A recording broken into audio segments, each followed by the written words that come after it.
first I just have to start off, before I even got on the plane, right before I got on the plane to come to America, my mom said, when they ask you how long you're going to be here, make sure that you say 6 weeks. Now, mind you, before that, she told me that we were going to America to live, and she had a grand plan to get away from my father. So she told him that I was only leaving for 6 weeks, and then she would follow me up here, and we would just be here for 6 weeks. So I knew all along, though, that the plan was for me to live here. I was here for 3 months before my mom came, and how I felt as a child, I was a little scared. First, scared because I'd never been to this country before. I didn't know what to expect. I never met my aunt before, and that's who I was going to be living with. I didn't remember my uncle because I didn't meet him until I was really, really young. I met him when I was really, really young. So at the time I was 9, so I might have met him maybe when I was like 6 months. So I didn't remember him. And also I was sad because I did know that my mom was planning on leaving my father. So it was a weird thing for a child to experience, but I knew that there may have been a better life for me here in America. So I understood what my mom was doing, and I was going along with the plan. So she came in September, after I was already here, and then shortly thereafter my dad came, because he didn't realize what was happening until my mom came up, and then he tried to convince her to come back home, and definitely to bring me back home. My mom wasn't having it, and then he was here for a week, and he eventually just kind of gave up, or at least that's what it felt like. I felt hurt. I didn't understand why he would just let my mom take me, or keep me. He did have rights as a father, and I didn't understand why he wouldn't fight a little bit harder. He was only here for a week, and he really did he spent most of his time with her, trying to convince her, and maybe like a day with me, talking to me about what was going on. And I understand that he was like an adult, and my mom was an adult, so maybe he thought that he could communicate better with her, but it really did hurt me that he didn't try hard enough for me. At least that's how I felt. I was here with my mom, living with my aunt for the rest of that time, and it was a crazy thing to experience.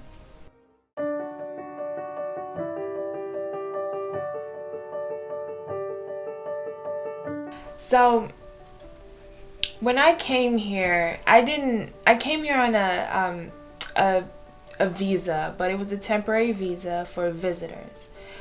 So it expired after 6 weeks. That's hence why my mom said to make sure that I say I'm only staying for 6 weeks.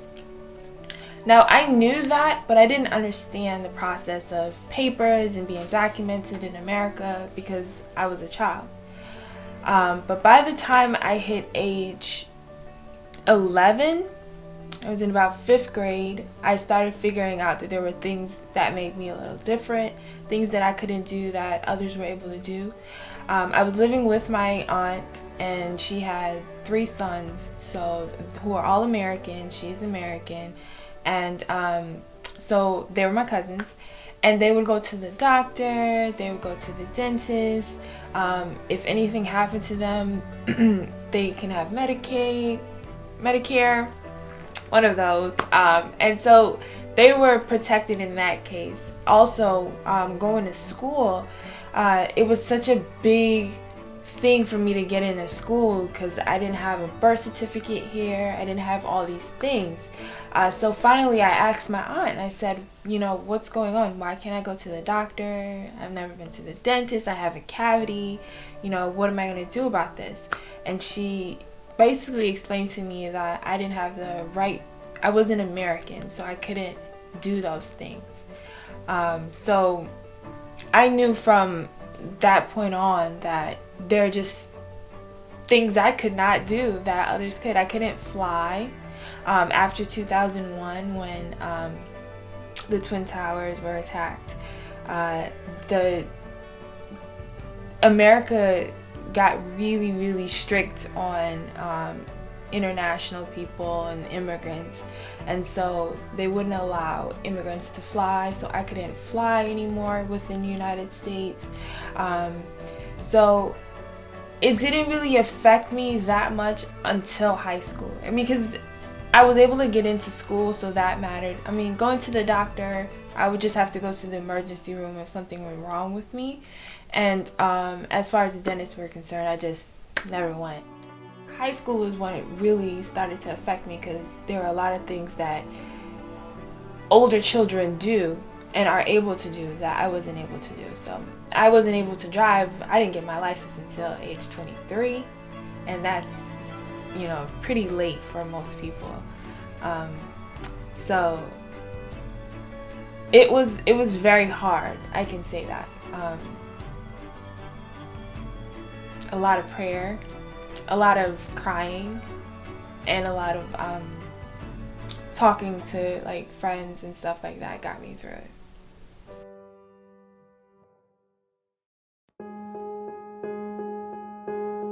Well, first off, a senior in high school, you know, you take your SATs.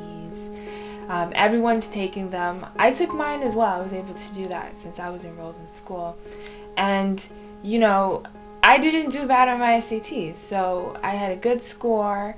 But you see everyone around you, especially senior year, getting accepted to colleges, and they knew that they were going.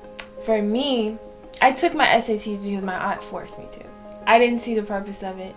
I knew, because I didn't have my papers going in, that I was going to leave at age 18 and go back to Trinidad, because I didn't see any future for me here, not having any documents to do anything. I'd just be an idle person here, and it made no sense for me. So my aunt forced me to take it. I took it, fine, but I still didn't think I was going to go to school. No college would accept someone without their papers.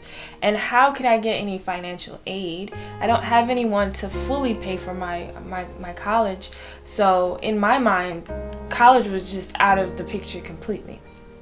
Again, my aunt forced me to apply to schools. And she wouldn't let me just leave it at that. But I would do it for her only because she was trying to parent me and let me do these things. But I knew in my heart that I was not going to college in America. I remember we had there was a band scholarship thing where you would go and you would play. I was in the band since 6th grade. And you would play for colleges, and they would give you a scholarship if they felt like you deserved one. And they would even accept you on the spot. So there were different recruiters there at this big band scholarship convention. And I went, and I played for this school, and they accepted me on the spot, and they gave me a scholarship. But it was a partial scholarship. It was only $8,000. And I remember talking to the percussion instructor, and he was like, well, you know, what's your GPA? What's your SAT score? And he said, I told him, and then he said, well, we have a lot of scholarships, academic scholarships. I'll see what I can do for you. Now, this was all good and fine, but I didn't have a social security number, so I already knew I couldn't accept these scholarships anyway. So I was still looking at my aunt like I had no plans on being here. Like, yeah, I got all these scholarships, but I can't accept them because you need to fill out a FAFSA. And for a FAFSA, you need a social security number.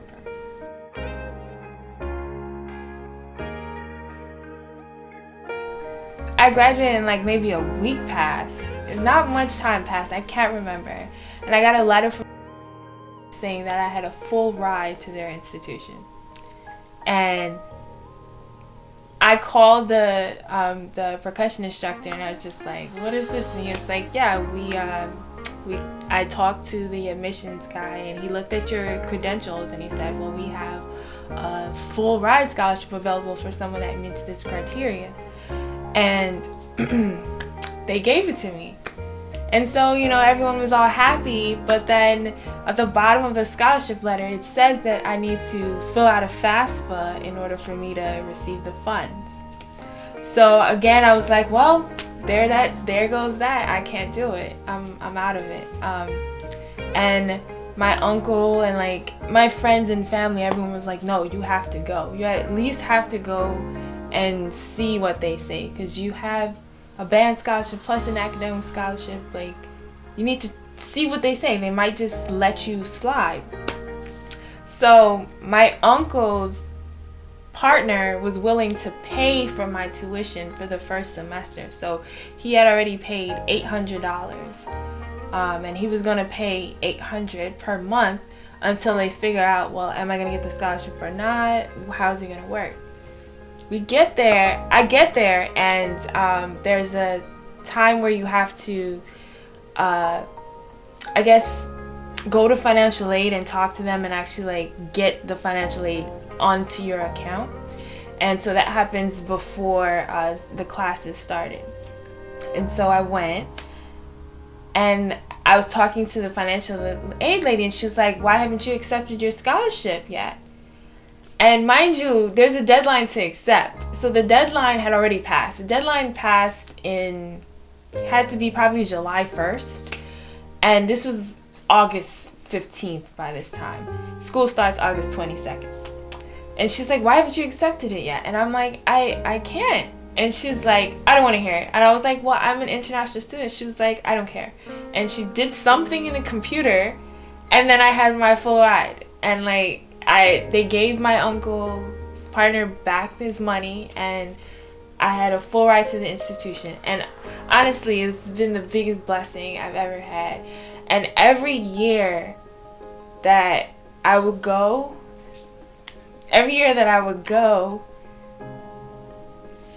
they would, so annoying.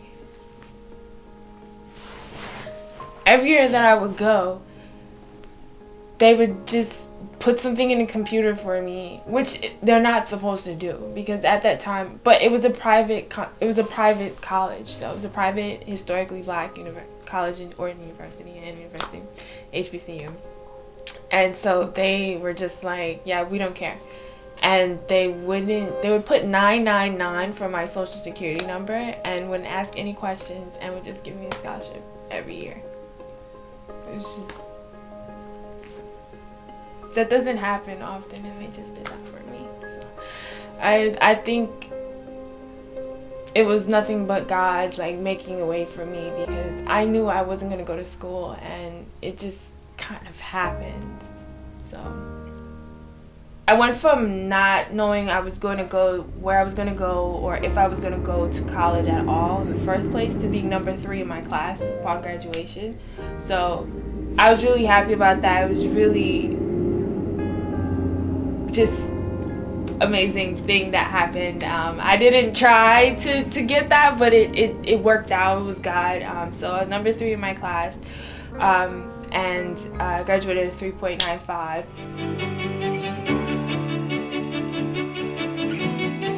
Well, one thing I didn't say during this time was, in 2005, my mom ended up going, she came up here, but then she ended up going back to Trinidad.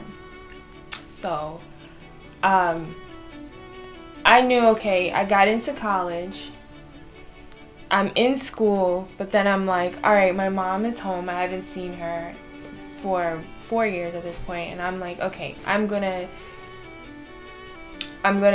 eventually go back home after I graduate from college, because now I get has paved the way for me to at least get my degree. But as far as law school, which has been my dream since I can remember, that and being a choreographer, so, but I always wanted to do the law thing first. Law was number 1. So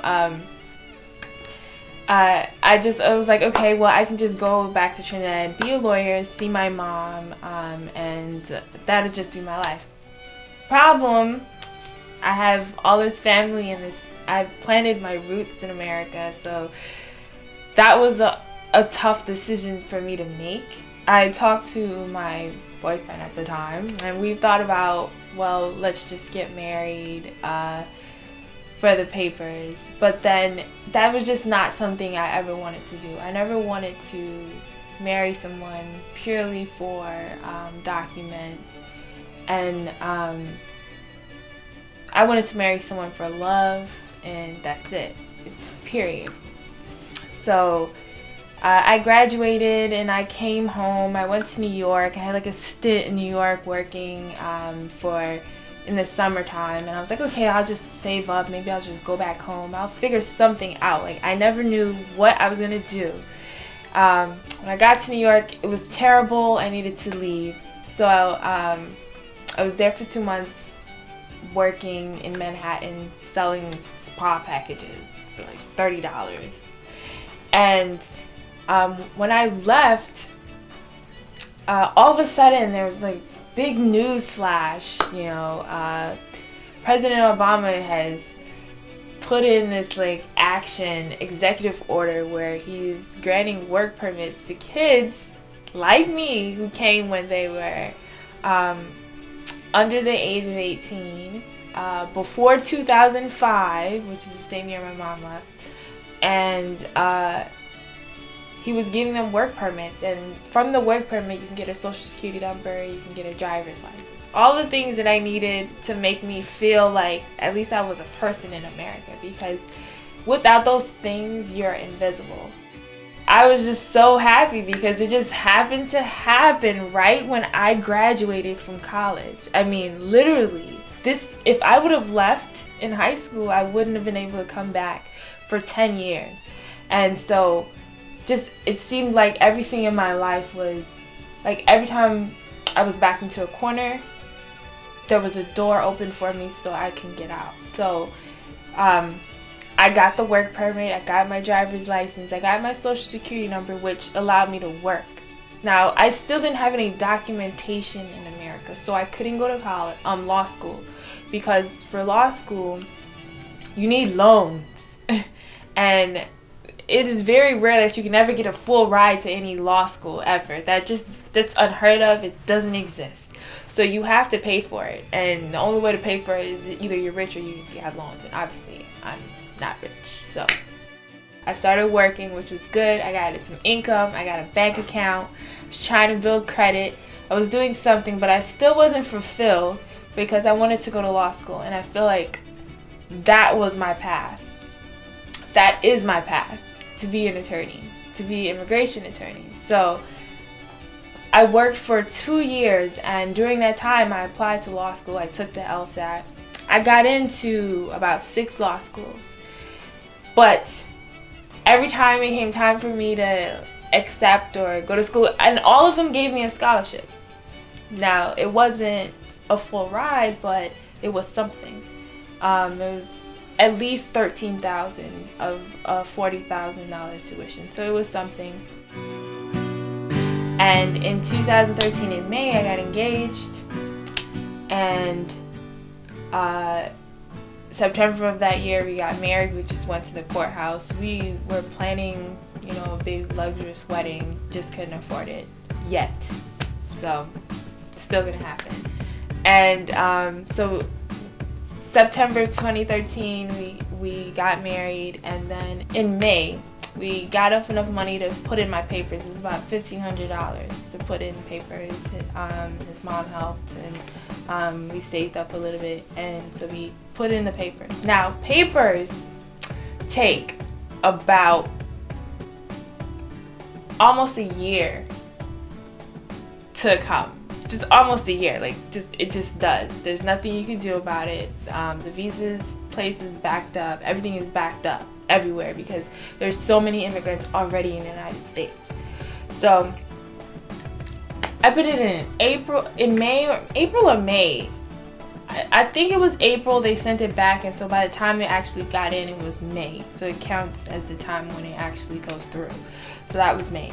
And all of a sudden, a month later, I get my my work permit, and I also get a biometrics thing. And if I don't know if you don't understand how this is, it's a very like long, lengthy process. It usually takes about 3 months to get these things. I got it in a month, and then I got my interview time in 2 weeks after that.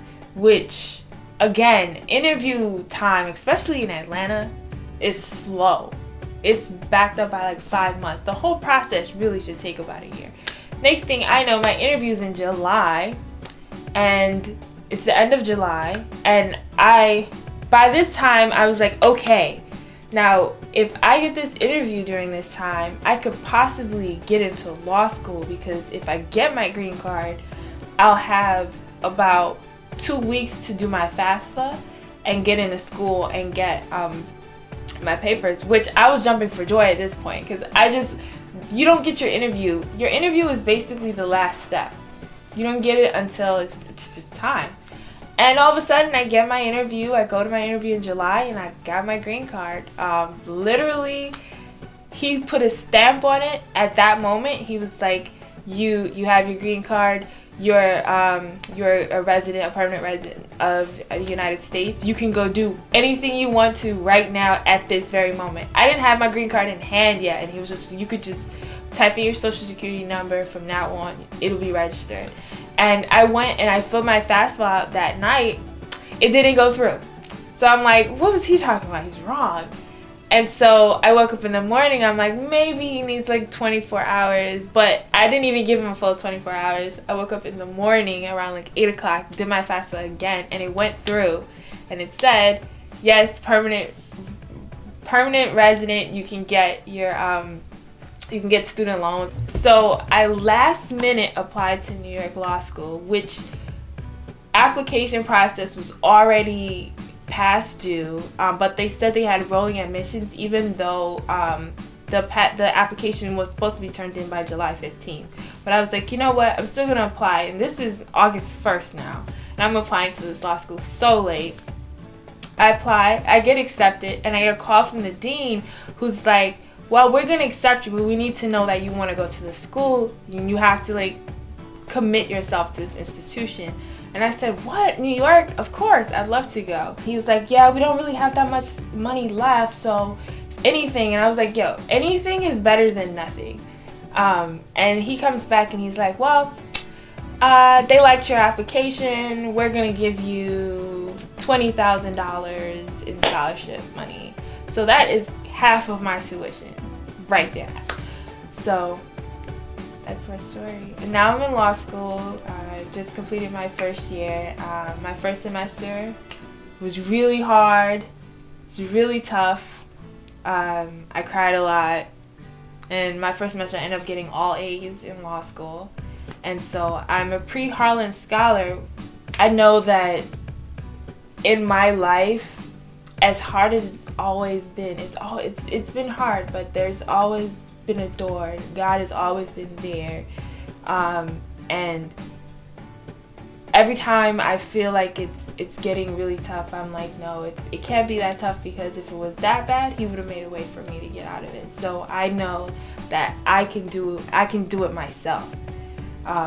When I think it's that bad, I'm like, okay, it can't be that bad, because He would have made a way by now. Okay, so my passport is on the way. I applied for it in February, and it takes about 6 months, but hopefully they said it should be here by the end of July. I'll be going to Trinidad, so I can go home for the first time since 1999 to see my mom and my dad. It's been 10 years since I've seen my mom, even longer since I've seen my father.